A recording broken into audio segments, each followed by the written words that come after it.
Guys, it's 111 degrees today in Los Angeles. I am not fucking around. This is Corey, and this is the Anthem podcast. Good afternoon, everyone. It's Rob. Welcome to episode 335 of the Anthem podcast, coming to you from the hashtag OTA LA studios, high above the 110 freeway. Damn it, I just made it. In downtown Los Angeles, California. Thank you for joining us. Yes, and let's start right up at the top here. A story from the Washington Post the Atlantic this week. Backed up by several other news outlets, including Fox News, in case you want to go find it for yourself. The story starts, interestingly enough, with Donald Trump and John Kelly, when he was chief of staff, going to Arlington to visit the grave of John Kelly's son, Robert, who had died in war. And the two of them are standing over the gravestone, and they're looking down. And Trump says, and I don't want to get this wrong, so I'm going to look for the exact words, "What was in it for him?" To which apparently John Kelly sort of thought maybe Trump was being like esoteric or vague about the meanings of casualty in war and what does it all mean to this thing. Not in the way that he was selfishly thinking, what would be in it for somebody to die for this country? Yeah. And once Kelly sort of realized that the worst fears of the president were realized, he was... as disgusted as he should have been at the, I'm honestly shocked that Kelly didn't punch him right there. Well, I mean, obviously, it's such a stunning statement that I think you have to give him the benefit of the doubt. Like, oh, he didn't mean that, you know? Well, it's that thing where it's like, if a sitting president is leaning over to you and saying, "What was in it for him?" I would take from that. If I leaned over and said that to a veteran, I would say that I would hope they take that meaning to be, we need to do something good with this republic. We need to do the hard work right now because he went and he died to protect this country. Yeah. And we need to make it worth it for that kind of sacrifice. But that's not what he meant. What he meant was, hey, my name's President Bone Spurs, and I am completely a narcissistic, selfish person who would not go sacrifice myself for anyone, let alone the ideals of a country. Right. So what's in it for him to go and die for that? And to say that to the father of the dead person who is also in your administration. And by the way, knowing the dates of all this that happened, Kelly continued to serve in the administration after that discussion. I think that what's important to note here is that we may have arguments, by we I mean the people of America, may have arguments about whether or not wars are worthy to be sending people towards, like whether Iraq or Afghanistan was a worthy cause to have troops die for.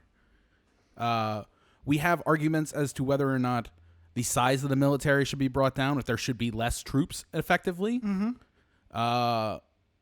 But no one that I've ever known in my life has, like, in their mind said, like, that the sacrifice that they made, giving up their life for their country, was not one of the most valiant and brave things. Like, it's beyond party, it's beyond political ideology, it's beyond any, like... Well, by the way, Trump went beyond that too, because not only did he insult General Kelly's son directly, right, but over the course of this administration, there have been several occasions where this kind of talk continued. He was in France. He had the opportunity to go to Calais, which is essentially where the invasion of Normandy was. And he referred, he said he didn't want to go to the cemetery where there are, I think, 4,000 Americans buried. Those that took part in the invasion of Normandy and then that first initial push from the beachhead. They're all buried in a cemetery. It's in a beautiful place, right on the water in France. If you've seen the end of Saving Private Ryan, he goes there and he's like leaning over that grave and he's like, I hope I made it worth it. And by the way, more emotion at the end of Saving Private Ryan than there was when the president said he was going to go visit that particular place. Yeah. Like, he said, why would he want to go to the cemetery? Because those who die in war are just losers and suckers. Yes. Because why would you go? By the way, and John Kelly's son died in, I want to say Afghanistan, but Iraq, or one of the more recent combats. And I think that the more leftist people who I follow on Twitter may have as well parroted that argument of like, what was in it for him? He went to protect oil derricks and die. You're talking about the greatest generation, the ones who liberated Europe. There is hold on. There is a separation between if a soldier were in, I can only think of this in bad terms because it's the only way it makes sense. But if a soldier was in Afghanistan with his squadron, and then he just randomly ran into a town and started firing at people, and he died in combat. By the way, that has is, happened. Also, well, has yeah, happened before. But yes. that's a crime. He Yeah. committed a crime. He committed a war crime specifically. But like we're not separate. We also speak of our loser friend joined the military. We're not saying that he is a loser because he joined the military. We're saying that He he's was a loser prior to being in the military. And I think those are the only situations where you could be talking about the there's a separation at a certain point between what the commanders choose to do and what the military people do. So if somebody dies because their commander told them to run into this place where there's 100 enemy combatants all by themselves and they die, you could say well, that's a stupid. Why'd he die like that? That's bad. But that's not on him. That's not on the soldier executing the command. It's on the command staff putting in a plan. At the end of that command staff is the commander in chief, i.e. the president. Yeah. So, was that a good wife thing? What? The son went in and got shot? I feel like it's something with Juliana Margulies in it, which makes me think it's the good wife. I don't think so. The son ran in and they were trying to call him damn, what was I watching? Anyway, the soldier was called a coward for running because he had a shot in the back. And then the real video came out, and it come to find out he was rushing people out to try and save his own soldiers. Yeah. And then dove on top of someone, took a round in the back, and they're like, he was a coward, he was running away. Yeah. But if you edited the video, what you saw is him running past, saying, let's get out of here, and then cut to shot in the back. You don't see the other soldier underneath him. So even when it looks like maybe someone deserves to be called a loser, grain of salt, because you never know the situation. I mean, effectively, if you think in the perfect structure of how the army works, it's very much like if you were playing Risk. Yeah. You have to, obviously you think about every single one of these people as actual living people, but at the same time, you have to think about it in terms of how am I best utilizing the assets which I have in order to ascertain or to get a goal, to succeed in whatever I'm trying to do. Yeah. So you think about all these people, these live, actual human people, as parts of that sort of thing. And the idea is lose as few of them as humanly possible. Yes. Ideally, succeed, yes. and in doing so, lose as few as possible. Because did you see at the end of the day, they're all human beings with lives, and ones who decided to do something that Trump would never do. Yeah. He would never put himself in a situation where he would be a soldier or anything like that. Did you see Hacksaw Ridge, or did you boycott because it was Mel Gibson's movie? I didn't see Hacksaw Ridge. You also just don't like war movies, so. Yeah, I don't think I boycotted it specifically because of Mel Gibson, because I think this is the first I'm hearing that it was Mel Gibson? Yeah. Yeah. So I think my knowledge of Hacksaw Ridge was so little I didn't even know that. Yeah. So the real story behind the movie of Hacksaw Ridge is that there's literally just a place where you had to climb 50 feet vertically, and then the machine gun nest was 100 yards from the edge of the cliff. So these guys would say, we're going to send 15 guys up. 15 guys would go up. 3 would come back, all 3 injured. And then the commander would be like, all right, next platoon. And up the hill, because we got to get to the top of this ridge. They're sending bombardment down to the beach on our guys. We got to take this ridge. So 15 go up, 3 come back, all 3 are wounded. All right, 15 more. Up, 3 come back, and they're all wounded. And I'm trying to picture in my head all of these guys that, by the way, because Twitter somehow are making the mental gymnastics of supporting Trump in his allegation that those who invaded Normandy are losers and suckers for dying in war. Yeah. And I'm imagining these guys who play Call of Duty and think they're really badasses standing there and being the 3rd or 4th group in line and just seeing 15 guys go up, 3 come back. 15 go up, 3 come back. And what would a commander have to do to get that guy to go up? Mm-hmm. And let me tell you, it would be Leningrad, where the commanders are like, okay, my job is not to inspire you. It's to shoot you if you turn and run away. Yeah. Soviet commanders literally were given the job because they were not fearless, but they were Soulless. Soulless. Yeah. And literally, the only guy with the machine gun is the guy in the back.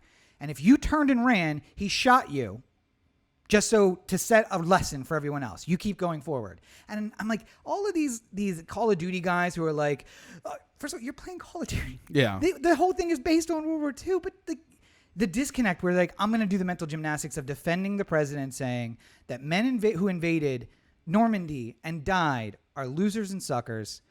And I would never be willing to go do that myself. I'm only going to play this as long as it's a video game and I'm safe. And I can no-scope a guy like four clicks away. But if it wasn't enough to degrade the dead, part of this reveal was also that during a military parade, which, by the way, we usually don't have. Yeah, I'm pretty sure this is the military parade that we were all like, what are we, dear leader, with our North Korean, military parades? Like, during this parade, Trump said he didn't want any amputee veterans to be there because they were a real downer, killjoy, something of that. Yeah. So we don't want to bring people down. Like, well, and honestly, that is also something that they do in North Korea.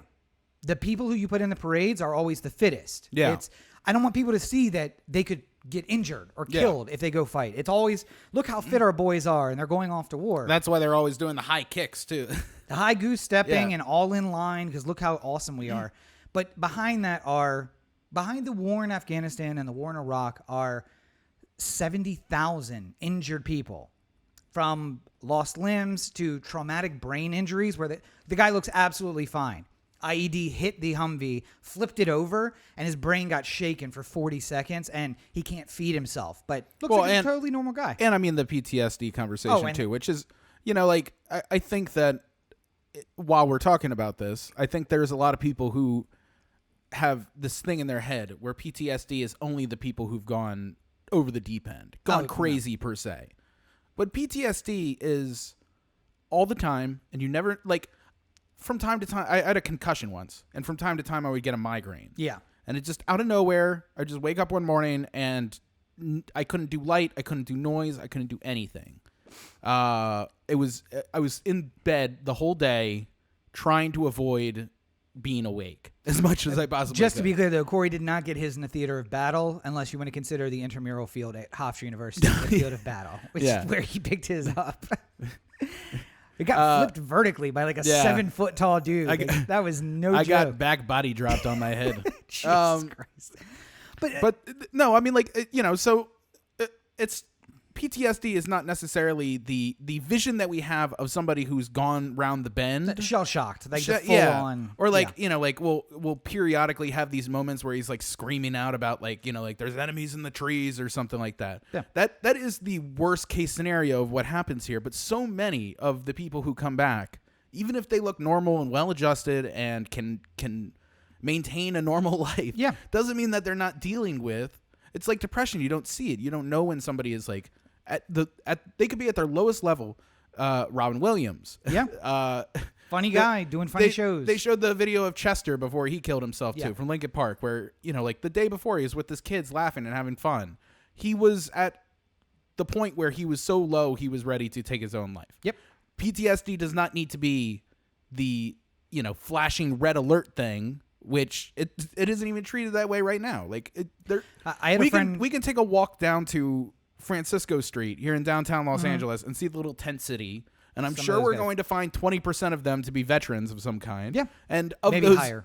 Of those veterans, we're going to find that alarming amount of them are wearing underpants on their head and doing things that we associate with somebody who has lost control of the situation. Yep, but I had a friend who joined up in 2001 and went, and for 2 years when he got back, he slept in the basement. He couldn't sleep with his wife in the bed. I honestly would go to bed with her, wait for her to fall asleep, and he would go to the basement because night terrors. And apparently the first week he was home, he woke up and he was on top of her, like choking her. Yeah. Because she had touched him in the middle of the night. He didn't wake up. He just went into automatic, like, someone's on me. He spent too much time in a foxhole in Afghanistan. And you got to be ready because they'll sneak up in the night.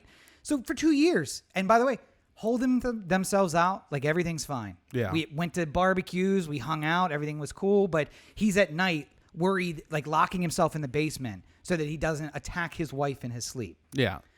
it's a silent thing. It's crazy. For all the talk that Trump makes too of nobody being better for the veterans, and you've never seen the VA work like this before and stuff like that, I still feel like I see an awful amount of people sleeping on the street. Yeah. With night terrors that would, that understandably make family push you away. Like if I was the wife in that situation, I would of a saint. Yeah, obviously I would try and say that I would try and be with him forever because I signed up for this and like all that. But at a certain point, like there's only so many times you can choke me in the middle of the night before I decide that I can't do this anymore. Yeah. Like you just wake up screaming in the middle of the night, or you don't wake up. You're just screaming in your sleep in the middle of the night. Yeah. You go to fireworks with your kids and the first one catches you unawares. Like, if you're sitting and ready, you're ready for it. But you're walking with your kids, the first firework goes off and catches you by surprise, and you take 3 steps and dive and slide behind a tree. Yeah. Just because you go into autopilot, and that's what you got to do. Find cover, get down. Yeah. And I mean, your 3-year-old's like, Dad, what's going on? I've often thought that, the soldiers who die in a way are, that some of the soldiers who live kind of go through more agony than the ones who die. And it's not to, it's really, and just because, I didn't have any, all the family that I had that were veterans lived. They all managed to survive and not have any horrible injuries that they carried forever or anything like that. So very fortunate in that regard. But, I would talk to my grandfather, who was on the first boat that rescued the USS Indianapolis in Pearl Harbor. And I heard about it. I heard about that story, and I was like, oh, I should talk to him about it. And I should see what it was like. And he didn't want to talk about it. Not one bit. He said, I really choose not to. I don't really remember that much because I don't want to remember that much about it.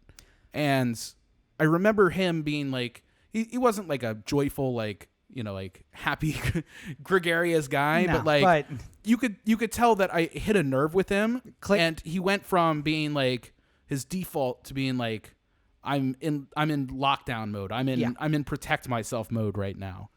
And it's, I couldn't ever properly find the words that would describe how I feel about people who especially the ones who willingly signed up to go. Oh yeah. Like I want to be a part of the people who signed up on September 12th to fight whatever it was that got it. We didn't even know what the hell had happened. And there were people signing up the next day to fight. Recruiters in the high school, by the way, like September 13th, there were 5 recruiters in my high school. Yeah. And I mean, like, we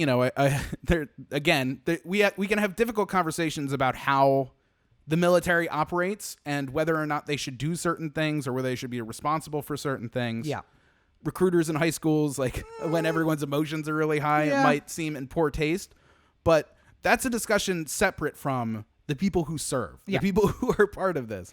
And I just, if I was Mitch McConnell, if I was anybody who had an R next to their name, I'd be taking out billboard space in Times Square. I back the troops. To me, there is nothing more automatic in this world than the people who are willing to die for you are to be honored in a way that is reflective of the sacrifice. Yeah. And there's people, we talk about the cops a lot, and some would argue that they die for us too. And I would argue that I would say that it's a little bit different. Yeah. And almost the fact that I appreciate the fact that somebody signs up to be good, but then I feel like there's systems in place that make these very different organizations and structures. But I also never say that, some cop who died trying to save somebody from a fire like, oh, good or no reasonable human being ever says that. Different context. But I was gonna say also, so a country like Germany, you sign up for 4 years to go in the military. We don't even do that anymore because, by the way, you can't get enough people to volunteer for 4 years. So I think we're down to like 2.5 years now. But in Germany, you sign up for 4 years. Your first year, part of your training is how to become a soldier. Part of your training is how to deal with the fact that you may take someone's life in service of the state. Yeah. Your last year is deprogramming you from being a soldier. So every time that they have a soldier come in, you really get 2 years of soldiering, prepping you to be a soldier, deprogramming you from being a soldier. Right. America, even when we had 4-year enlistments, was like, all right, you sign up day 1. We're going to throw you in boot camp. And as soon as I can get your boots on the ground somewhere, I'm going to send you. Yeah. And then as soon as you're done, here's your bus ticket to Topeka. Enjoy your life. Like, there were people who had their enlistments run out while their group was on tour. And literally it's like, you are going to go out on this march today. Yeah. And then when you get back, there'll be a plane waiting to take you to Germany and then on to the United States. And good luck, soldier. Like, so you may have killed someone on your patrol today, and tomorrow you're going to be in bed with your wife. Yeah. Again, but maybe choking her in the middle of the night. But again, if any politician, like Joe Biden did this right. I hate when I can say those words out loud, but Joe Biden did this right, where he, somebody asked him the question, and he has very real feelings about this because he was vice president when Bo was in war, and he would go visit Bo in war, and he knew that the decisions that he made might impact his son. And he had to think of being, second in command to commander-in-chief, to being responsible not only for the safety of his own son, but everyone else who is a son or daughter of somebody else who is in service. Like every one that he is fighting with is also a son or a daughter. And so, by the way, Bo, further to his credit, more Prince Henry than Prince William, where as soon as his dad got into office, they would have pulled him out. Absolutely. He becomes a target at that point. Yeah. But he continued to serve in his line unit, just using the example, Prince Harry, where he actually was serving under a different name. No one knew what unit he was with, and Harry was not listed anywhere. Yeah. It was like, no, it's just another soldier in another unit. And William did like his 2 years in reserves in England or whatever. So far in the first couple of days since this story came out, I mean, Trump has said Fox News should fire the person who wrote the story validating all the parts of it. But well, by the way, that's because Fox News immediately came out and said, there's no way this is true. And then someone at Fox News was like, this is absolutely true. I heard these exact stories. It's like we weren't watching when John McCain died. Like, I mean, there's another great example where John McCain dies and the flags are at half-mast, then they go to full-mast, then they come back down to half-mast. Well, and the whole background of that is Trump being like, why are we honoring him? Wait, he got captured. That's not a good thing. Well, when he was running, he said, I like my soldiers who don't get captured. Yeah.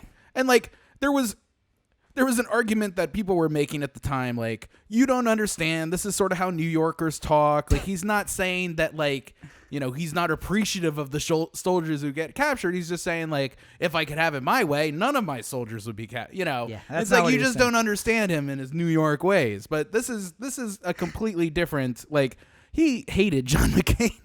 It's pretty obvious that he hated John McCain. And I gave him his funeral. Yeah. Did I get a thank you? No thank you. I flew him from Arizona to Washington. What more can I do? What a piece of shit. But just I mean, a generally piece of shit person. I don't.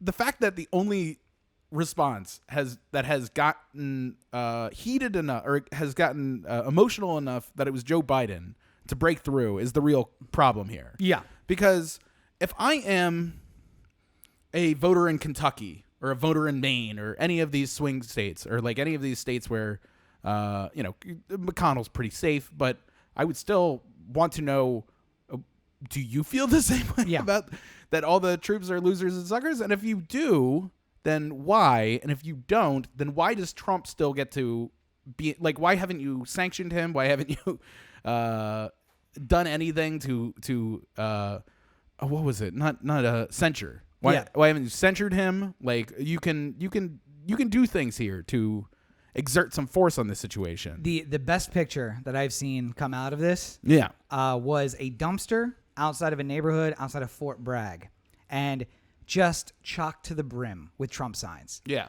It's like, you literally, this is your bread and butter group. Yeah. And there is a neighborhood that's just called a Gold Star neighborhood outside of Fort Bragg, where it's like, if your unit is on tour and you die, the Army policy, by the way, is to move the wives off base. Like, well, you're not married to a soldier anymore, so.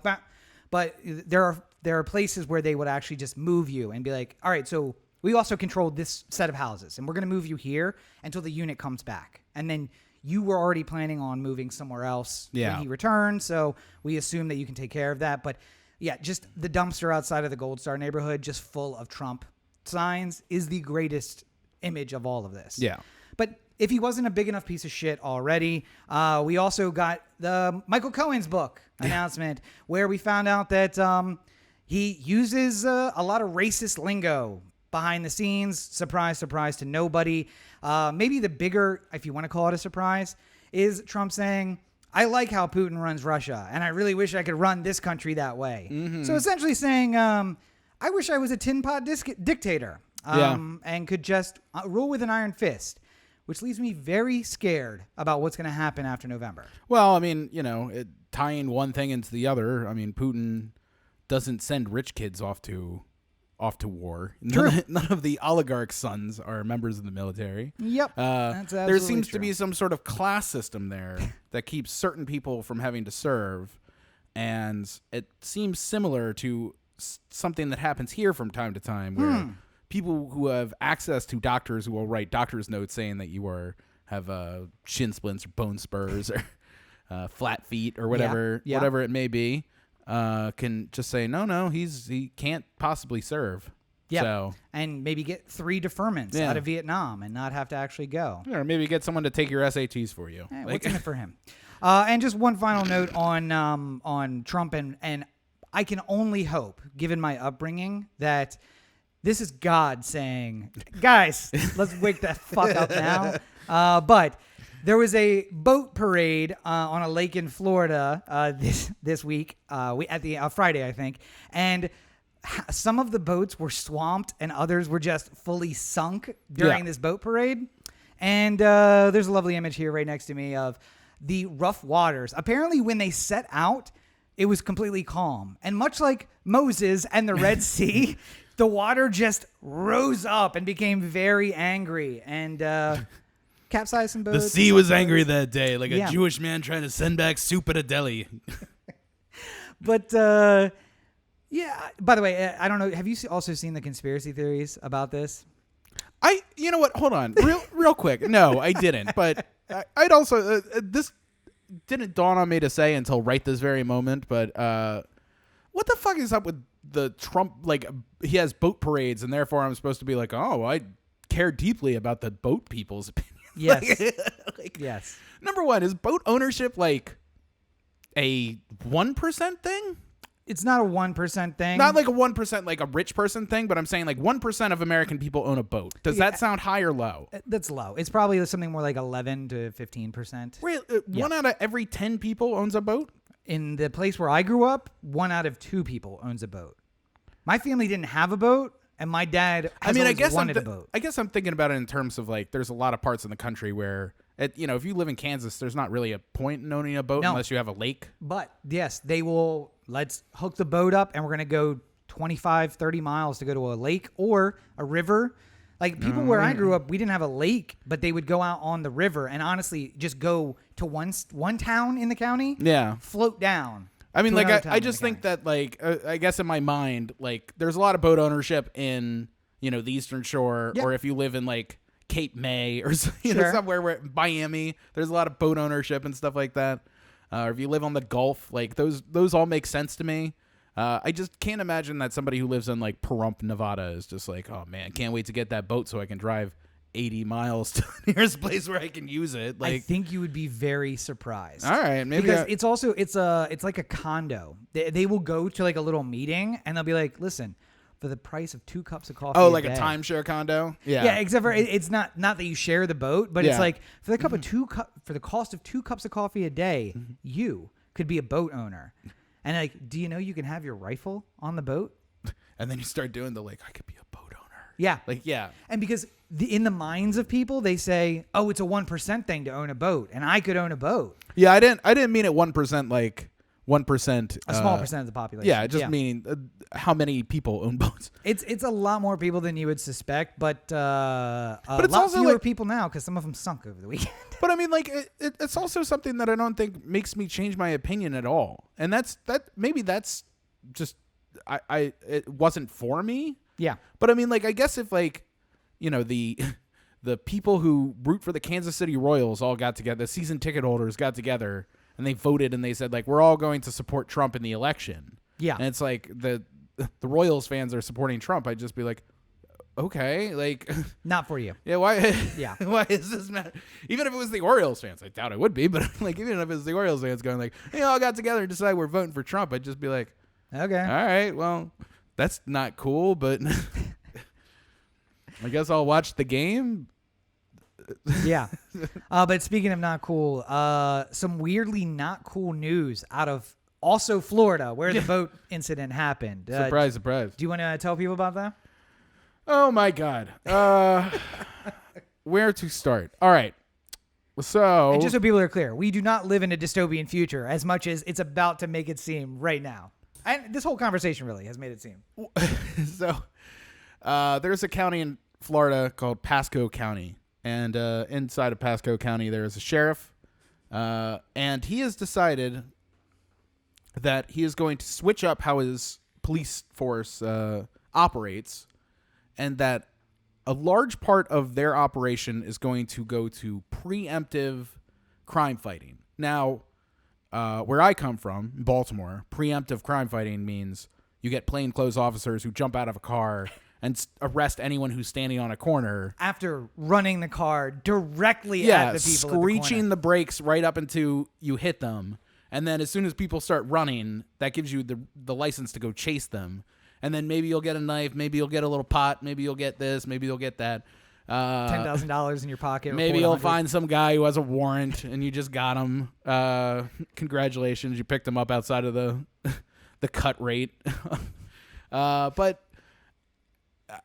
this version is not for a place like Baltimore. Pasco County, from what I'm gathering here, seems like a lot more of like a sort of suburban Florida community here.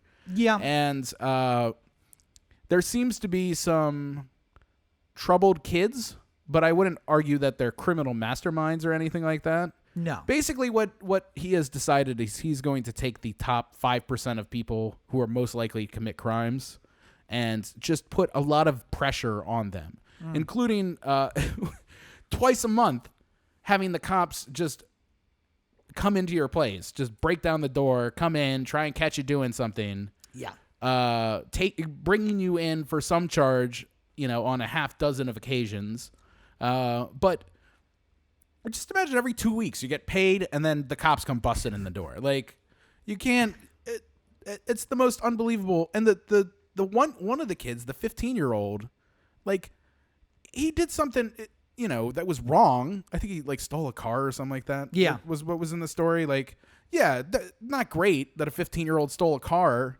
But, like, I also would like to see a world where this 15-year-old learns from this moment. By the way, that was a really dumb thing I did, and I should have thought about it more, and if I did, then I wouldn't have done it, and now I'm going to be a productive member of society and deal with the consequences of being a felon and not being able to vote, He went to juvie. Yeah. Got out and immediately said, I'm not hanging out with those same people anymore. I got new friends. I'm going to a new school.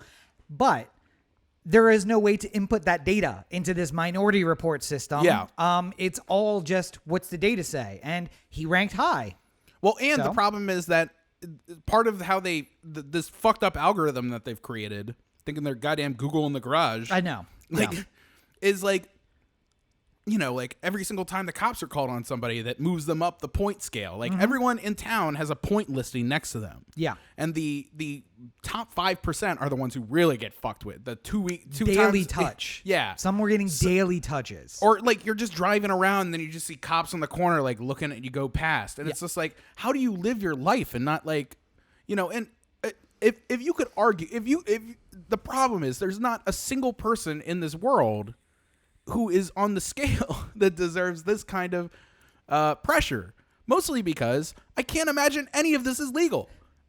You can't. Well, see, that's the problem, Corey, because what you forget is we all break laws every single day. Oh, yeah. It was Tacitus, a Roman scholar, who said the death of death of a republic can be matched by the increasing number of laws that are passed. Because as the republic dies, the goal is we need to keep the people under more and more control. Yeah. And the way that we flex that control is on us. So, yes, you may violate 3 or 4 laws every single day. You don't get caught. But if I have you under my eye and I want to put pressure on you, I can get you for those. It's also not the like, like I'm sure maybe there's some law in the books for California where like when you extinguish a cigarette, you need to do it in a 2-step process where you snuff and then cover. Probably there's some sort of like law somewhere deep within. Well, you're definitely not supposed to throw it out the code. window of a moving car. So, well, whatever. I'm just saying, like, whatever people do, other people. Yes. Not ones who could be implicated in this hypothetical. Someone who isn't me. Yeah, somebody who isn't me. Let's call him Bori Corey. His last name's Corey. That's a good cover. Yeah. You'll never know. No, but I mean, like, there could be some law in the book about, like, how to properly extinguish a cigarette. And because I dip it in water, I'm not properly doing it. Nope. And I could be in violation of the law. And somebody's sitting across the freeway. And if a police officer across the freeway is looking with binoculars and waiting for me to do it and then bust down the door every time I do. Yep. That seems like it's not a valuable community resource. Like, it just seems like you're fucking with people. Yep. In Wall Street, they call this picking winners and losers. If you choose which companies are going to get the either the watchful eye or the like let them run kind of thing, yep, you're choosing which companies get the unfair advantage of winning or losing. Yep. So this is specifically what this sheriff's department is doing, just choosing who is going to be the ones who commit all the crimes and then focusing all their terror on them. And pretending that it's somehow scientific because, it's based on data. It's not based on... Yeah, but you started your data from a flawed place because people of color are naturally going to have more of a criminal record. Yeah. And essentially, they are being the KKK without... I mean, cops are KKK. Let's just be honest. It's you wear your hood at night, you wear your badge during the day. But what it comes down to is the goal, as stated by the sheriff, was to either stop crime before it happens or get them to move out of the county. Yeah. Because it's not necessarily about anything stopping crime, really. What they want is, we want our citizens to be safe. And if you're going to make them not safe, we want you out of our county. Yeah. So go move. And people were moving. The harassment was so great that they were moving out of the way. And, I mean, I don't think we can even... we'll have to get the story and put it in the show notes to make sure that people can read it because there is so much that we cannot even go through what these people were doing. I'll tell you right now, it's a nice long read. It took me probably about 20 to 30 minutes to get through it all, but it is chock filled with things that are just. And here's the worst part: police departments do this from time to time. Mm-hmm. They come up with some sort of fucked up system. They find some small town in the middle of nowhere, and they say, "Okay, Ogden, Utah," just picking a random place. Mm. Your police department is now going to arrest left-handed people and only left-handed people. All left-handed people. Yeah. And if they're right-handed, let them, find some reason to let them go. But if they're left-handed, fucking plant drugs on them if you have to, but arrest them. And then they'll Did you mean Baltimore? Did you mean Baltimore, Maryland? Is that what you're talking about? Okay, they'll use this data, this random fucked up police department that just does it a little bit different. Yeah. They'll use the data to say like, oh, okay, so when a police department does this, it like the crime went down when they arrested all the left-handed people. So that must be a correlation between one thing and another. So if another police department somewhere else in America just randomly starts arresting a lot of left-handed people. By the way, I'm saying left-handed because we all know why people would get arrested more than other people, but let's not they're left-handed. Let's not get into all those possible reasons. they can use the data of, well, we actually had a police department that did specifically this, and they had a 10% decrease in crime over the year in which they did this thing. And so the fact that the Baltimore Police Department, who just got in a lot of trouble for arresting a lot of left-handed people for no good reason, it's actually backed up by some degree of science. It's worked before. And that is what happened here. Essentially what they did is they brought in some experts and they built a system based on experts. Yeah. Then they let it run for a while. And the experts said, this is not turning into reliable data that we can trust anymore. And the police were like, okay, yeah. And then they stopped listening to the experts and they kept doing the thing because minor crime was actually prevented. But what I'm going to tell you is that was also because they hired more officers who were just patrolling beats within the county. That stops broken window crime. Yeah. Having cops in the neighborhood always there stops crime. Also, I would imagine the other part is like every neighboring county had a relative decrease in crime at the same time. Yeah. So. But violent crime went up during that period. So it's like your goal is to protect people, but you're actually arguably causing more violent crime because it went up despite going down everywhere else. And I just don't understand. I do understand. It's exactly what Republicans are doing all over the country. We're picking and choosing data that fits the end result that we want. Right. And when someone says, this is why it doesn't work, you call them fake news and then move on and continue doing what you're doing. But even though he's been called out, and even though he said, oh, no, we have the backing of this doctor, and then CNN's like, next up, we have the doctor who says he doesn't back this program. This guy, they said, oh, well, we have training from this one guy who's a massive, like, very infamous trainer. And it's like, no, I'm in no way associated with this program. Yeah. And then they, like, produced receipts that 2 of their officers went to a training in which 3,000 officers were there all at one time. Like, you're not working with him. You sent some guys to his training, then they came back and trained your department. That does not work. It does not work that way. You need to get the training from the guy. Listen, I can foresee a world where an analytical-based police department, where you say that we've entered in all the crime over the last 25 years into this system, and it says that a lot of our shootings are within these 5 blocks perpetually, like every year. Let's just say every year, this area is the danger zone where most of our shootings happen, most of our stabbings, blah, blah, blah, blah, blah.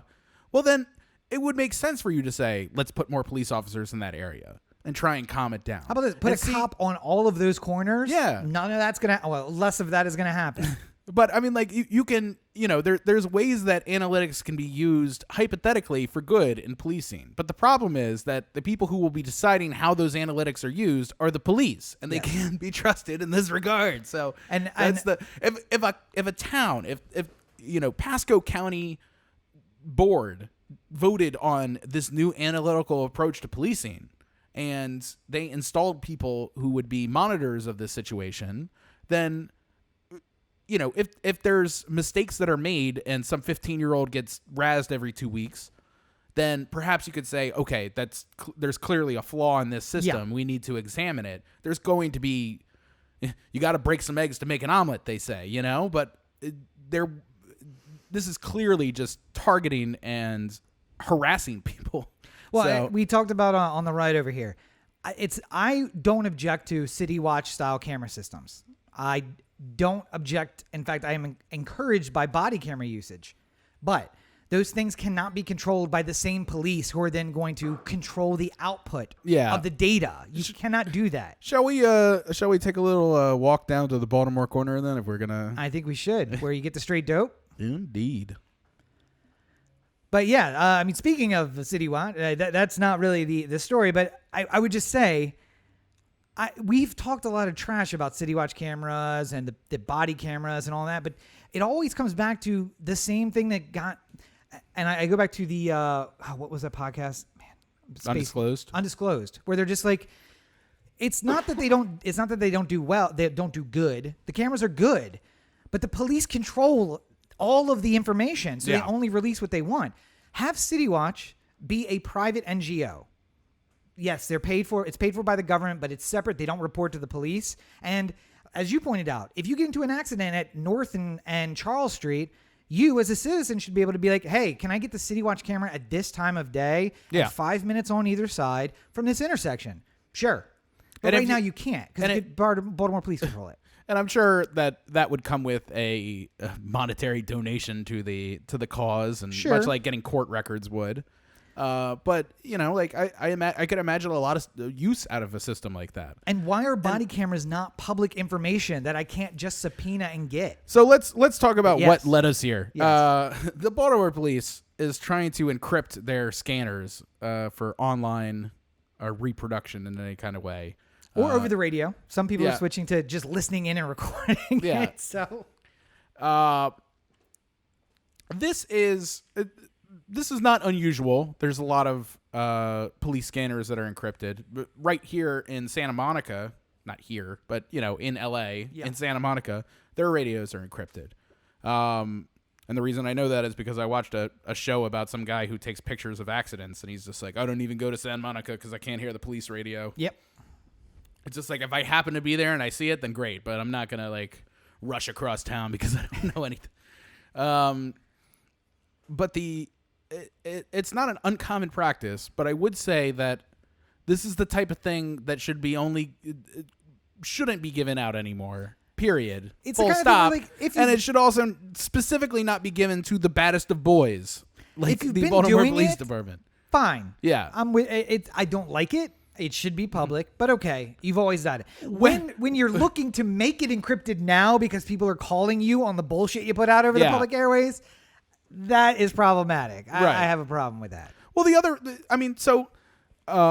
I've been doing a lot of Freddie Gray research here recently, and in doing so, you find that 5% of what was said on the radio ended up in court when the 6 officers were charged, and it's not because it's not there hypothetically; it's because that's all they were going to give you, and the state's attorney's office could subpoena for every single communication that happened over the radio that day, but they were okay with just taking what the Baltimore Police was willing to give them. Yep. That was everything. And, 3 innocents and 3 charges dropped later. Here's the situation that we live in. The Baltimore Police. And honestly, though, that is why now there are at least 4 individuals who are recording the radios at all times. Yeah. And you can follow their Twitter accounts. They are like, something's going on in Northeast, and here's the details of what's happening. And that's what the cops don't want. They're just like, no, we don't like this. We don't like being held to account. Some of those accounts have started figuring out the little keywords that the cops use to each other that mean things that they don't say that they mean. Yeah. Like, in going back and listening to some of the past recordings, they're like, okay, so if they say it's a 75-year-old woman, that means I need you to bring the gun because we need to plant a gun in this car because there's nothing here.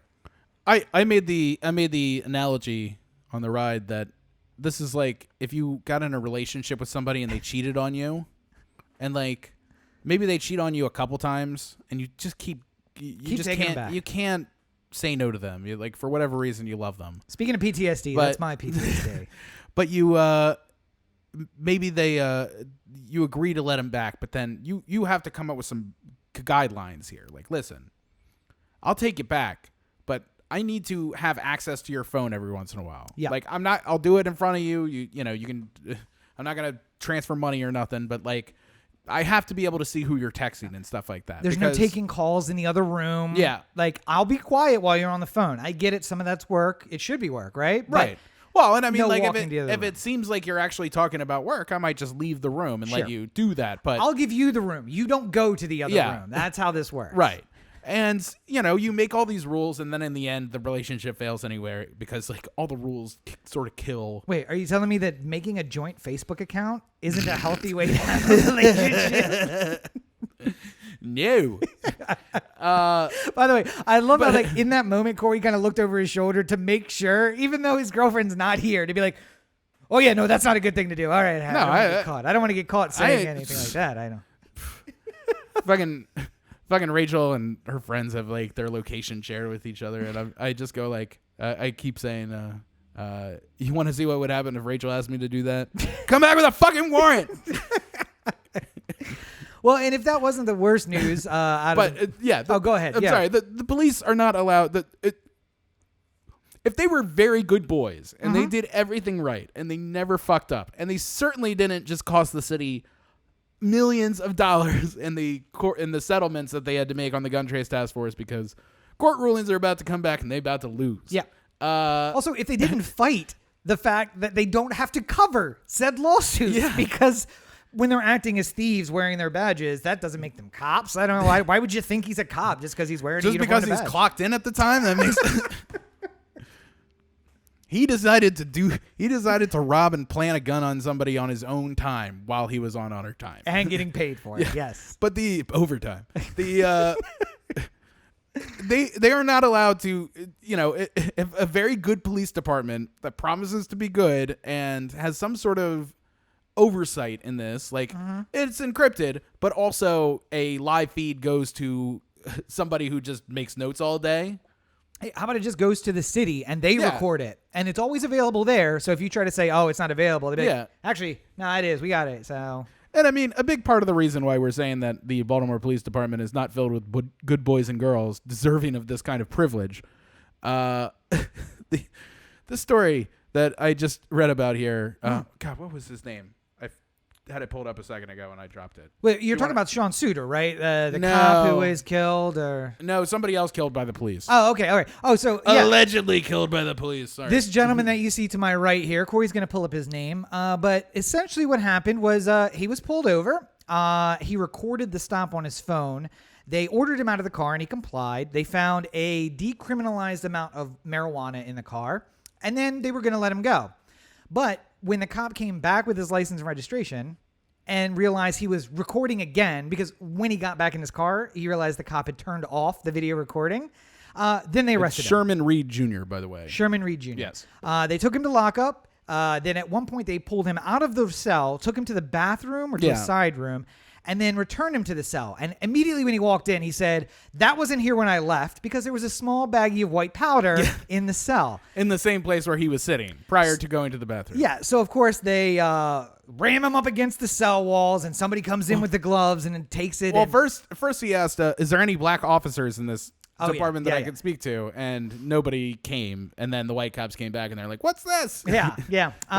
So then he filed an IEA complaint and Internal Affairs for those not in the Internal Affairs. And that was seen through to its completion. Some officers were fired. He was given some money by the city for his what happened? That's not how IA works. Nobody knows how IA works. It's right. Yeah. I wrote them like the skulls in a script. Yeah.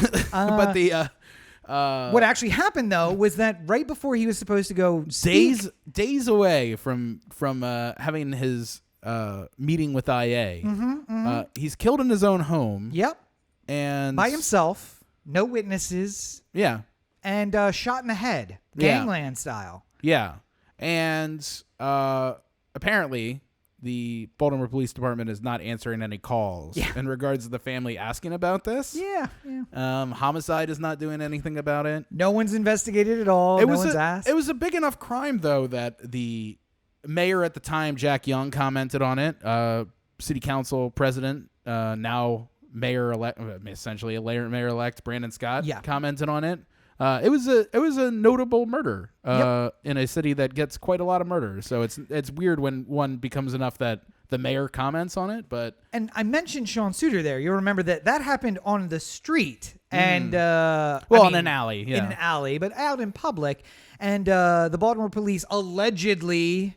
No, wait, it wasn't alleged they did it. I mean, they straight up shot him and killed him before he got to the IA. It was first reported that it was a murder, and then somebody changed it to a suicide. Suicide, right, yeah. Because then Suiter's family couldn't get his pension if it was a suicide as opposed to him being murdered by the police. And as you know, shooting yourself in the back of the head is very common in a suicide. That's I mean, like we have to keep a certain legal framework going here. Sure, we'll say allegedly, but allegedly 95% of the people I talked to in Baltimore the week that it happened, because it was also right before Christmas. Yes, I went home for Christmas and it was fresh in people's minds. And I was saying like Sean Suiter, and to a person, 95% of people were saying, fucking cops killed that guy. Definitely killed him. Yeah. He was about to testify. Cops killed him. And if that is not, and again, across socioeconomic, political, everything, like everyone agreed. Yeah. Cops killed that guy. That was the general feeling on the street. And I don't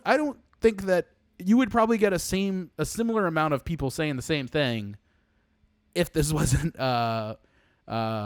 if this was Sean Suiter or something on the same level, that people knew this story. The problem is that something like this happened already. We talked about the gun trace task force there a little bit. Yeah, speaking of gangland, turns out the cops are a gang, essentially. So there was a crooked department within the Baltimore Police Department, the gun trace task force, and on one particular day, they pulled over a gentleman. They searched his car. They found a gun, which he alleged was planted, and they stole his money, about like $10,000 or so in money. And didn't write that they seized it. They just stole it, pocketed it, and then it was their money. That money was going to pay back a debt of some kind. I don't remember exactly what debt it was, but it was. It wasn't a mortgage. No. Let's say that. Let's something akin to a gambling debt or something like that. Let's say that. And he was arrested, and he went to jail, and he spent some time in jail until the judge could see him, and then he was let go for a little while.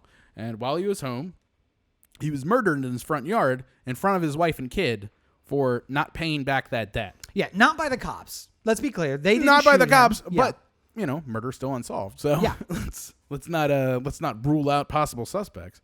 Well, no, I think the in that case though, it was like it was definitely retribution for not paying back the debt. Right. But the cops might as well have killed him. Yeah, I mean, because their actions caused his death. Yes. So it's hard to argue that they aren't at least causally responsible for yes. that. Yeah. I mean, and in the end, in this particular case with Mr. Reed, perhaps they pulled the triggers themselves. Yeah. Or perhaps they, hired the guy who sits out in the parking lot of the police station who sells drugs there to go and shoot the guy. They don't have to pull the trigger themselves when your actions lead to the death of someone. Yeah. And it's convenient for you because now they're not going to file a complaint or they're not going to follow through with their complaint. I got questions. Yeah. And I'm also not going to give you encrypted radios because what are you going to do with them, honestly? They shouldn't have gotten the fucking spy plane that they got, which, by the way, has not yet solved crime. Like, funny how that works. You know how quickly they would be holding a press conference with the spy plane right next to them if this actually solved some sort of goddamn murder? Yeah. It hasn't. They've gotten more calls about the noise of the plane. Like circling slow and low. And I hate that Baltimore might be the city that gets rid of the spy plane because it's too loud, but as long as it's gone. Yeah. But also, if it had solved any crime, you can bet for sure the chief would be out on the landing pad before it could get back and land with like, all right, everybody, we're just very excited. We're waiting for the plane to return. We actually solved a case using the spy plane. You want to know why? Because they held a lot of fucking press conferences for the Gun Trace Task Force. Yep. Oh, our valiant members of the Gun Trace Task Force collected another 3 guns this weekend. When they actually collected 6, but 3 of those got to be saved for drop guns at a future point. So, Well, why arrest somebody with 2 guns? Yep. One gun's going to lock them away. It's fine. It doesn't matter. It's just an excess of guns. Just carry one for the next one. So, anyway, that's the Baltimore Corner. Where you get the straight dope. So, a quick aside also, I just want to mention this so, in future years we can remember. It's Labor Day weekend, so I hope everybody is going to enjoy a safe weekend. If you're in Baltimore, be careful because obviously crooked ass cops. I mean, be careful. And if you're in LA, also be careful because apparently a portal to hell has opened up and the heat from therein is escaping into the air here. Yeah. It is currently 109 degrees in downtown Los Angeles. Mm-hmm. And that means in the valley, it's somewhere around the boiling point of steel. I can't imagine. The other side of the world is just not fit for man or beast, generally speaking. But today it's got to be especially bad. And, I'm already seeing a lot of things about all the people who went to the beach and stuff like that. And, yeah. The city and the state and everyone is coordinating as to like when they might just suddenly shut down the beaches if there's too many people there. Well, it's going to be the county in the state now because everybody at the city got furloughed, including the mayor. So 15,000 employees for the city. Nobody's working. Just all sent home. 15,000 furloughed, and hopefully the chief Moore gets fired. We can. That would save some scratch. Always happen. By the way, also, everyone's getting furloughed. Budget request went in about a month ago when we already knew we were in dire financial circumstances. Yeah. And the LAPD asked for more money. Right. Just like they are all around every city in this entire country, murdering people, asking for more money, and ignoring the fact that budgets are going to be unbelievably low this year. Well, you see, they're riding on the high of a lot of right-leaning media saying that the gangs and the violence in the streets is crippling every single major American city. That's what I heard at the RNC, so I imagine it's got to be true.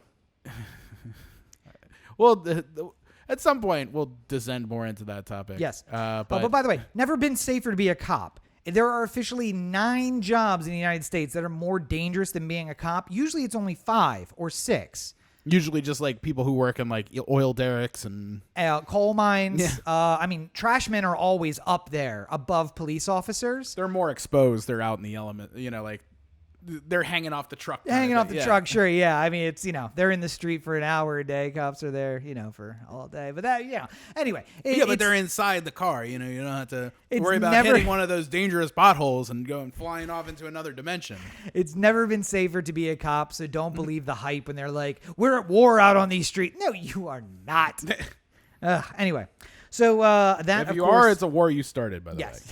That, of course, brings us to the last topic of the day. And, we've been talking about the MLB. We talked a little bit about the NBA, especially last week. But the third of the trifecta of real sports, because we don't count hockey or soccer as real sports, is about to begin. But before we do that, we, of course, have to say that we're entering sports mode.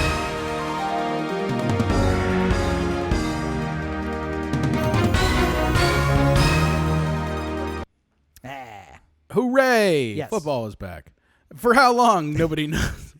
As I said in the group chat, Tom Brady is going to get COVID from some stripper in Tampa, and by week 3, this is all getting shut down. I just imagine it's going to be like baseball does, where the Cardinals will lose 20 games and then lose 20 games to COVID, and then all of a sudden it'll just be like, just strike the victory, whatever the winning percentage is. That's what we'll go off. Sure. Not everyone needs to play 60 games. Tom Brady's going to play 3 games, go to the strip club. He's 3-0, and he's just like, well, I got a 100% winning percentage. That sounds like a perfect season to me. I don't know. Hey, guys, we went undefeated to start the season. Why don't we all go to the strip club? So I figured just real quick while we're going into the NFL season here, we would go through some over-unders on the wins and see where we stand. Sure. See, I will say initially, I was so excited because I was sure that we weren't going to have an NFL season and I was going to be able to avoid fantasy football this year. But unfortunately, I cannot, and I did not. So, playing fantasy football again. Yay. I got the attention. I got the time for that. I'm not doing a daily podcast 7 days a week, 2 episodes of a review every single week. Sounds like something you signed up for yourself here. Roberto, you want to play fantasy football for me? do you want to be my proxy? I'm just going to auto draft 7 kickers. They're the safest ones in COVID season. They have no friends on the team. They don't go out. Social They're real boring. distance. Yeah. Can wear a mask. Doesn't impact their performance. They're always standing 6 feet away from other players. It's great. The punter would be good for this too. Of course, there's no fantasy punters. So. Oh, that's right. Damn it. Unfortunately. They don't score points. We don't play in a fantasy punter league. What the fuck? All right, I want an all punters fantasy league. Let's do this. 32 teams. Fucking end it. All right. So, let's start with the AFC North, where we are. Sure. Where our team, the Ravens, are, and start there. Cincinnati Bengals. Do you have a feeling on where they go in a 16? Are we actually going to go through every single team? Well, no, I figured we'd select some good ones. No, I don't even listen. I think that it's clear based on performance last year that the Ravens are going to be at the top of the AFC North. I haven't heard anything in this offseason that has made me think differently about that. I hate the Bengals just out of general principle. Not as much as I hate the Steelers, but they're always been a dirty team. So I'm going to go ahead and say, having known nothing about this at all and done no research, I'm going to call the AFC North at, let's say, Ravens, Steelers, Browns, Bengals. Okay. That's pretty chalk, I think, to how it's looking. Hey, I've done no research. Look at that. But the over-under here, so we got Bengals at 5.5. Okay. We have the Cleveland Browns. Let me do this alphabetically. It'll be easier that way. 8.5. Okay, so they would finish further back then, theoretically. Pittsburgh Steelers 9.5. Oh, dang. Okay, man. And then the Ravens at 11.5. Oh, so wait, so yes, because the bigger the odds, the more likely they are to be. Well, it's just the straight over-under. So they are figuring that to win, the Ravens would have to win 12 or more games. Yes. To if you're hitting the under, they would have to win less than 11 or less games. Okay. So, basically this is Vegas's way of saying they think the Ravens will win 12 or will win 11 and a half-ish games. Yeah. All right. So I was close there except for the no. Yeah, Steelers. Yeah, you had Browns, the order right. Bengals. Yeah. Yes. All right.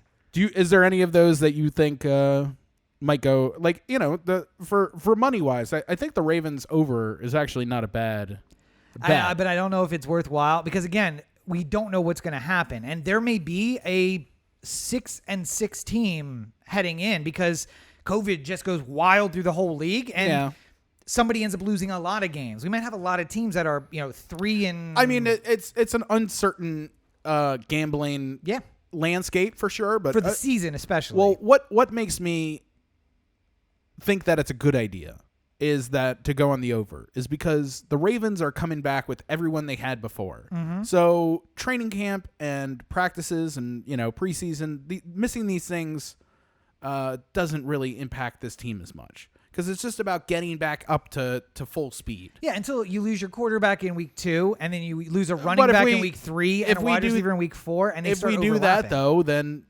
we're probably going to lose anywho. I mean, that's just people get injured all the time. Like stars get injured all the time. There's no way of saying that this is very assumptive of people stay as healthy as humanly possible. Okay. And most specifically, I guess Lamar. Like if Lamar is out, then the 11.5 is probably out too. Well, if he gets out by an injury, if he just gets out from COVID, then he only misses 2 weeks. And that's the one advantage I think we have is that you lose a running back, that's okay. We got one behind center anyway. Yeah. You lose a wide receiver. All right, well, we still have 4 running backs with our quarterback as well. We can run. We ran. But you still have plenty of wide receivers too. You got 5 on the roster or so. So and you have enough to make Phil. A quarterback who is learning how to read defenses. I do think he's going to do better. Historically, quarterbacks do way better in their second full season than they did their first because less jitters, reading defenses better. And look what Patrick Mahomes did in his second season, his second full season. I just think it's our time to lose, basically. Mm-hmm. So let's do it this way real quick. I'm just going to name off some teams at the bottom of the list. Okay. And you tell me if any of these make you go, oh, we should really bet some money on this. Sure, okay. Jaguars 4.5 over under. No. They should play all their games in London. That's what they should do. Washington football team 5 games over under. So get the rare opportunity for a push there. Yeah, I don't know that Washington's going to be as bad, and this is maybe because I listen to some podcasts with people out of Washington, and maybe they're hopeful about their own team, but I'm hearing a lot of this team is not as bad as everyone's saying they are. They have the pieces. The question is, can they put it together? They're probably going to be scrappy and win a couple games, but something tells me 5 is that's a good number for me. That's hard for me to. I mean, I'm not saying I'm betting on it, but I'm saying 5 to me sounds right. At the end of this thing, they would be 5 and 11. That sounds what. They have a new QB this year too, right? Well, Haskins is the rookie that they drafted last year, and he came in place of Alex Smith. And, it'll be his first full season, so hopefully he can develop there. Mm-hmm. But, he's no Lamar, so. Alex Smith, though, that's a pretty incredible story. He had a Theismann injury, basically, that his fucking bone was poking out of his leg. And they thought they were going to have to amputate his leg and that he would never walk or play football or anything again. Yeah.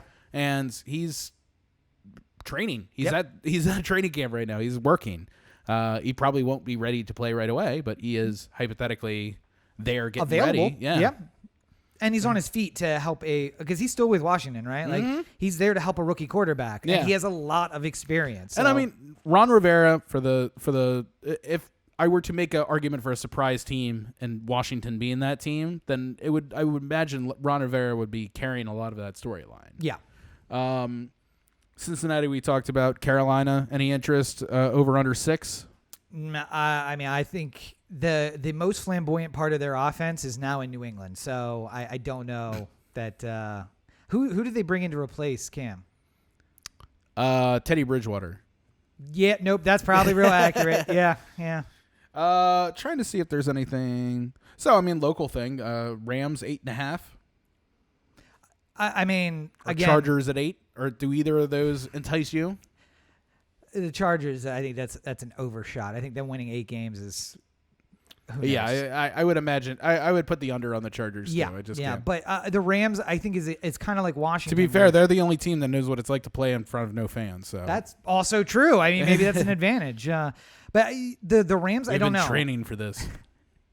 I feel like the Rams could do better than that, but then of course, like you get heartbroken by the Rams too. Like sometimes they don't seem like they know how to play football, but sometimes they do. So I just feel like the West is such a crapshoot. I wouldn't want with the Niners and the Rams and the Cardinals looking better and Seattle always a threat. Like that seems like it would be a really loaded division where it might be one of those like an 8-8 team makes it, but it's only because everyone's so competitive. Yeah. Like there's nobody who runs away with it. I have concerns about Seattle, obviously for the opposite reason. Like I feel like they really thrive in an environment that is fan driven. And I guess we're going to find out how much of that is like getting how much home field advantage really feeling matters. the hype of the crowd. Because like, listen, having only played amateur and high school sports, there is some level of like when you hear your home crowd getting you hyped. Yeah.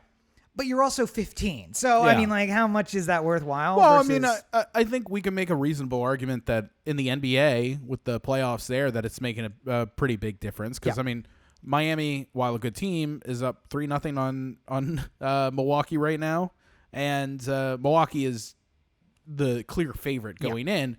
But, you know, neutral site, no fans. Like, there's no real home field advantage to either team when they're the home team. So I was going to say that Indy, Seattle are going to have the problems of, like, places where you could hear a pin drop when the offense is on the field. And when the defense is on the field, it's just a jet turbine. Roaringly loud. And not having that. And being like, it always sucks to go into Seattle because it's cold and wet and you can't hear anything. Well, not anymore.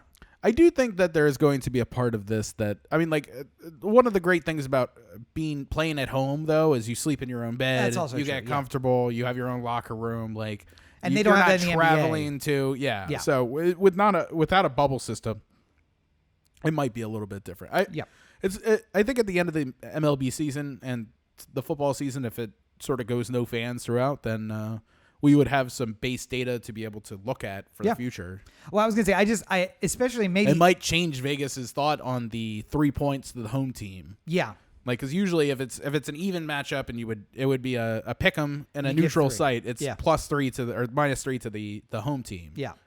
So I feel like, especially in a place like Indianapolis, where even Andrew Luck said there was something about playing in that stadium because you really felt like it was a practice field while you're on offense, and then it's so overwhelming when you're on defense. I don't know. I also feel like there are going to be people. If I was an NFL player, I wouldn't go home. I would stay in a hotel during the season because I don't want to risk taking something home to my family that I got exposed to. So then you lose the home field advantage because, you're at home, but you're also living in a hotel in Seattle. Yeah. So it's all road life, basically. So real quick, I'd like to run through just the top 10 here. Sure, go ahead. Just to finish up, and let me know if any of these numbers make you go, oh, I'm hitting the over high on these. I feel like Tampa Bay is going to be on this list. Go ahead. Prepare yourself for a shock. Okay. Pittsburgh Steelers, 9.5. Philadelphia Eagles, 9.5. Indianapolis Colts, 9.5. Seattle Seahawks, 9.5. Tampa Bay Buccaneers, 10. Dallas Cowboys, 10.5. 49 or Saints, 10.5. 49ers, 10.5. And then the Ravens and the Chiefs each with 11.5. I mean, I don't think I'm taking the over on either the The problem with taking the over on the Chiefs or the Ravens is like I fully believe both those teams could win 12, 13 games. Yeah.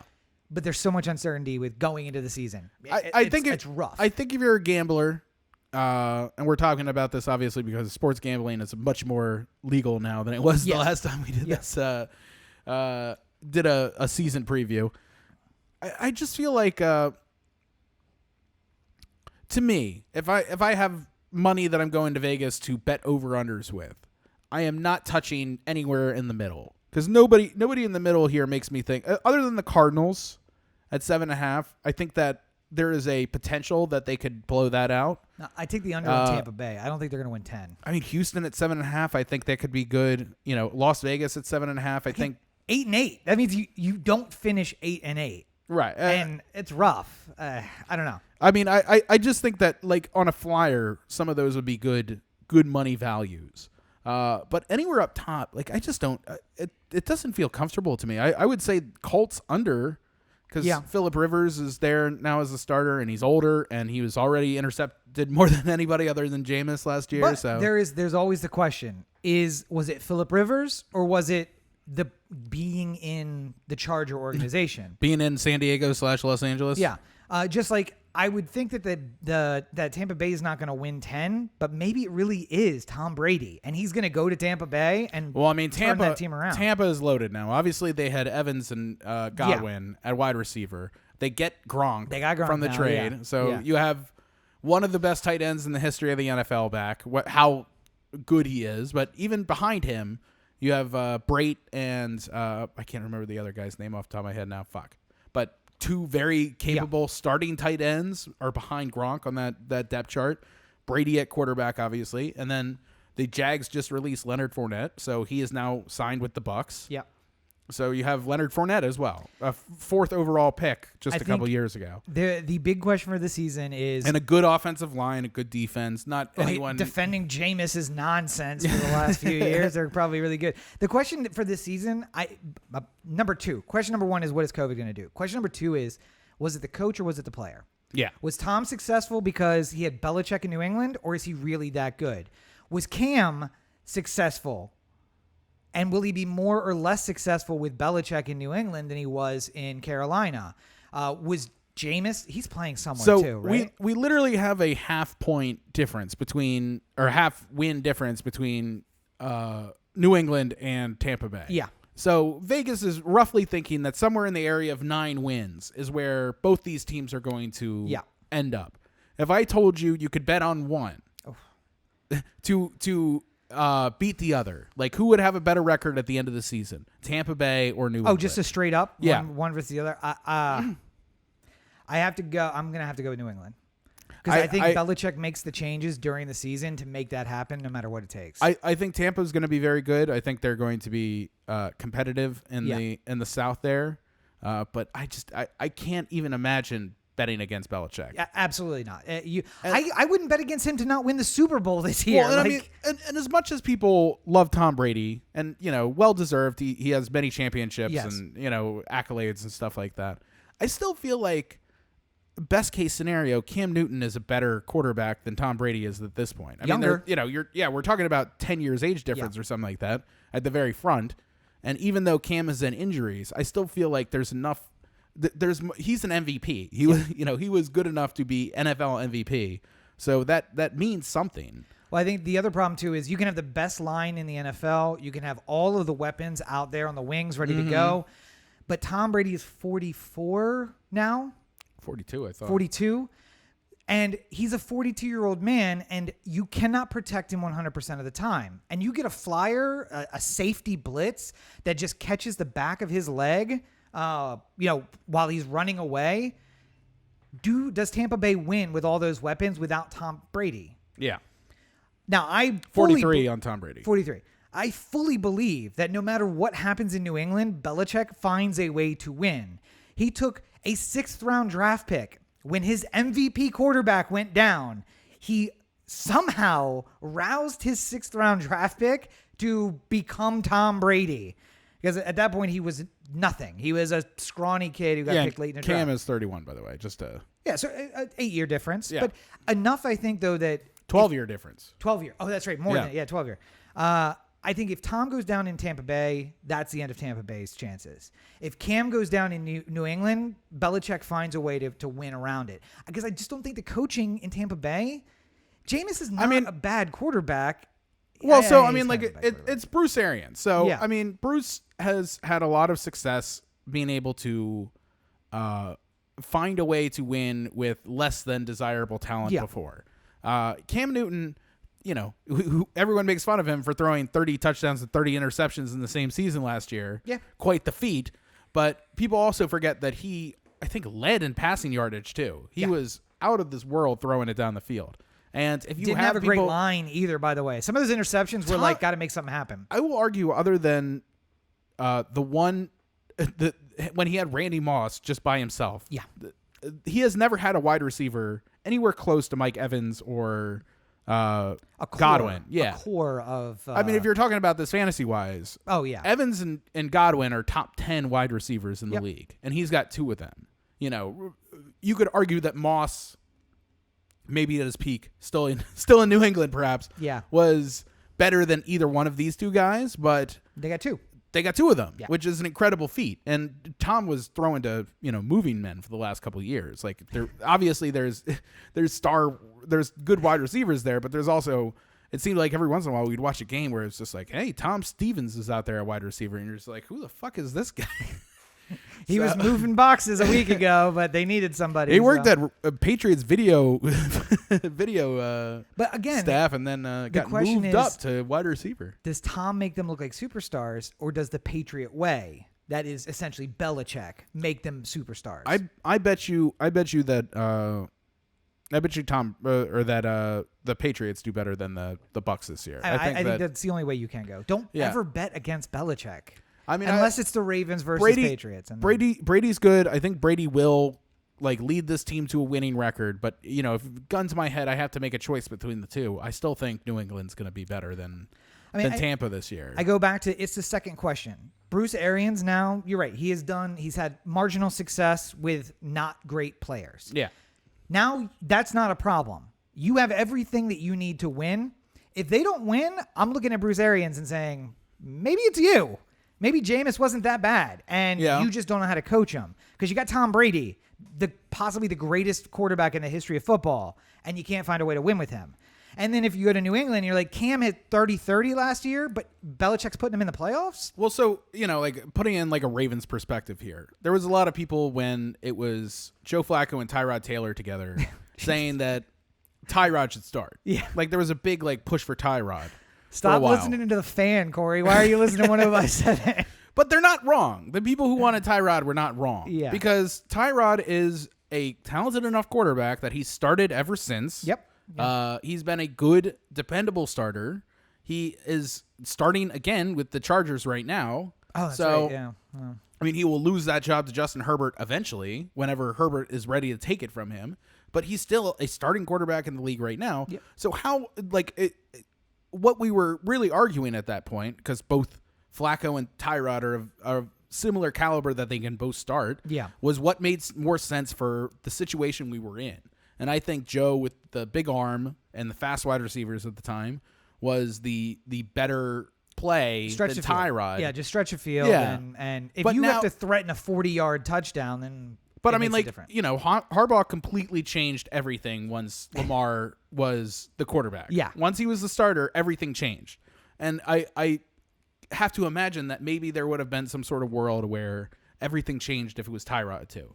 If Flacco was just like, peace, I'm out. I don't want to do this anymore. And Tyrod became the starter, then I imagine the offense would have changed to suit Tyrod. So I wonder, does Belichick come up with some sort of offense that completely fixes Newton or changes Newton, or is it more of a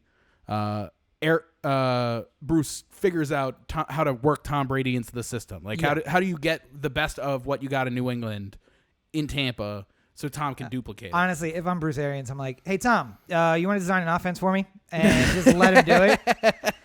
Because I do feel like the opposite is... Bruce walks in with this little hat, into Tom Brady's office, just going we're thinking about signing Leonard Fournette. By the way, a fourth overall pick. if you don't think Tom Brady had a say about the signing, you are out of your mind. But I do believe that Belichick will probably go meet with Cam and watch video of Cam and be like, all right, let me go design an offense that's going to work with this guy. There's been multiple reports out of New England. Take it for what it's worth. That Belichick has been giddy at what he's been seeing out of Cam, which is a word that I don't necessarily associate with Belichick. Yes. Giddy is not something I don't think I've ever seen him. I don't think I want to actually see. He's won giddy. Super Bowls, and I've seen him frown. Like, I don't know if I'm prepared for giddy. But I guess general logic here, feel free to object differently if you feel so. The only two things I'm really feeling comfortable is hitting the over on the Chiefs and the Ravens. Yeah. I think plus, 11.5 is a good. I feel confident that one of these two teams, both of these teams could probably be 15-1, 14-2, 13-3 without too much trouble. So I feel like you're even buying yourself like a weird loss if you think they're going to be 13-3. Yeah. But maybe they get fucked in one game and a Again, ref though, blows it. And question number one for the season, because Lamar goes down for 2 weeks with COVID, and now you're 14-2, no matter what. Like, you're not going to win those two likely. So, I mean, Patrick goes down for 2. You're probably going to lose those 2 as well. See, I feel like those two teams have enough talent around though that they could figure out. Like, if we lost Lamar for 2 weeks, just hypothetically, and RG3 had to come in and run the show. I forgot RG3 was our backup. I feel like he's good enough to keep the gears moving, It's a lot of running. I love game how and we're it's a lot talking of about a former number 1 draft pick, Heisman Trophy winner. Heisman Trophy winner. I feel like he's good enough to run this offense. He might be able to do it. By the way, in the same style of the current quarterback, it's not like switching up styles. He's like, I'm going to run the run offense. Like you're bringing Vinny Testaverde in there. All right. All the design runs are out the window. But yeah, there's not really like. I think if anything, it's just this weird season that doesn't make me want to bet or like put a flyer on anybody unless I'm like really feeling confident about it. Arizona, like I picked out of here like at 7.5. That feels like I feel like at the end of this, there's a chance they might win 12 or 13 games. Maybe that would be really above what they're expected to do this year. But I could see a breakout happening. Kyler does the Lamar Patrick Mahomes thing where in his second full year he unlocks himself. By the way, guess who I'm not taking in fantasy this year because you fucking disappointed me last year, Kyler. He was my. He was my. You know what the problem is though, that you're gonna say, no, I'm not drafting Kyler. And he's gonna do really great this year. Yes, I know. Yeah. Much like Mahomes and Lamar before, he'll take that second season to win his MVP. And I'm taking. There is only one person you take in the first round.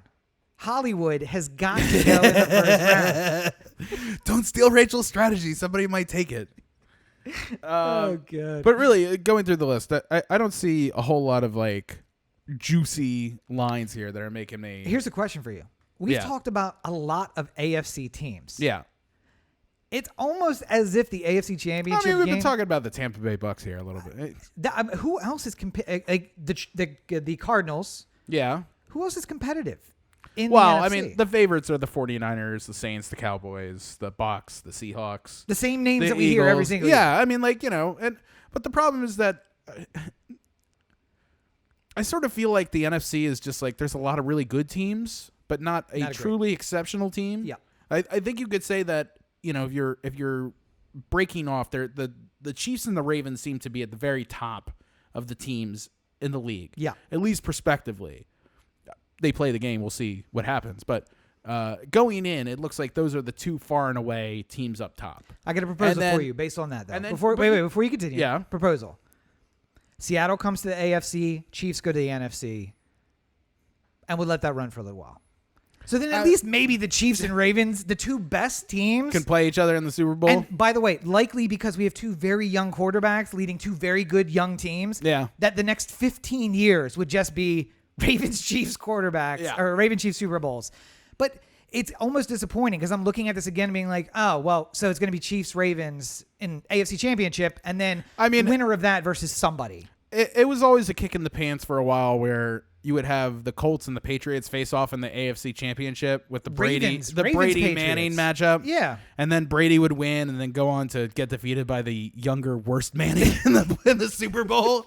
But you play the good Manning in the championship game, and then you get beat by the other one. Get beat by the one that nobody wanted. Except for Giants fans. You took Kim out to dinner, but Chloe's the one you hooked up with? Really? Oh, God. All right. Rude. I just revealed that I know way too much about the Kardashians. I think we've covered this nicely though. People who are looking for their fantasy or their betting advice have gotten. Yeah. And by the way, trust none of this advice. As I will repeat, as I said at the beginning, I've done no research whatsoever. I only know the things that Corey sends me tweets about. I'm like, oh, Tom's in Tampa now. That's cool. I hadn't seen that. That's good to know. Well, if you're wondering where you can find out the latest on Tom Brady's motions, you know where you can go. Where's that? OTheAnthem.com. Corey at OTheAnthem.com. O The Anthem on Facebook, Twitter, Instagram, and the listener line, 443-219-7595. What is that number again? 443-219-7595. You can find more of me at my website, CoreyBakerFilmmaker.com, Facebook.com/Corey Baker Film, and at LegendsTV5 on Twitter, Instagram, TikTok. Have the review out for Bill and Ted. Mm-hmm. I'm going to be doing some reviews this week, as well as some special other videos that I'm working on as well. Ooh. Things I've been cooking up. So look at Mr. Prolific over here. It's slow and steady wins the race, I feel. So unlike Rob's jackrabbit pace over here on the content. But yeah, follow along because I'd be interested in hearing what people's thoughts are on these new videos that I'm going to put out here. So you can go to YouTube and find all that. Excellent. All right. And, of course, you can find more from me at Robert N. Cheek on all your social networks. I have a daily podcast of random facts and trivia, which I find to be really fun and people have been super excited about. You can follow that on social media at Rob Explains and Rob Explains on Anchor and YouTube. I, of course, have the Everyman Movie Review. Reviews twice a week, no matter what. I have my own Bill and Ted coming up. Recently, I've done Vivarium. Sundays, which is today, Bad Education is out, so make sure you check that out. It's a back-to-school special for the back-to-school time. At Everyman Movie on all your social media, and at Rob Cheek, youtube.com/Rob Cheek. Of course, you can check out my website, Rob Cheek, robertncheek.com for more from me, all of these projects, as well as the books that are available on Amazon. Buy Rob's books. And please don't forget I'm running for president, even though I haven't posted anything there very recently. So got to get to work on that, making myself some extra time for the rest of the month. But at Rob Cheek for Prez, available on all your social media, and robcheekforpresident.com, cheekforamerica.com is where you can find all of that stuff. So I don't think I have nearly enough going on. What I'm thinking, Corey, how about a twice daily podcast where it's just 4 hours a day where you're talking about the market? Yeah, I'm just slowly working my way into something you Rogan. Could be doing live. Something just working my way up to Rogan, basically. Only without 117 people supporting me and running live video and audio at the same time while editing. That should be super fun.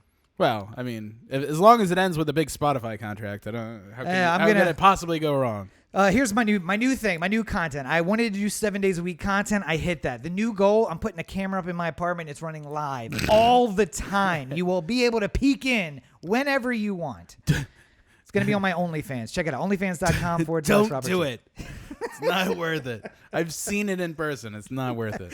I live a very sad life. There's nothing interesting there for anyone. But I hope everybody has a great Labor Day weekend. Yeah. You guys, if you're watching live, enjoy it. If not, I hope you had a great Labor Day weekend. Special episode of Rob Explains about Labor Day and why it's more than just a relaxation holiday. Make sure you check that out. Oh, all right. Well, I think we've done good here today. We've done something. I don't know if it's good. But as always, you're listening to the The Anthem podcast, part of the The Anthem digital network. For Corey, got it that time. This is Rob.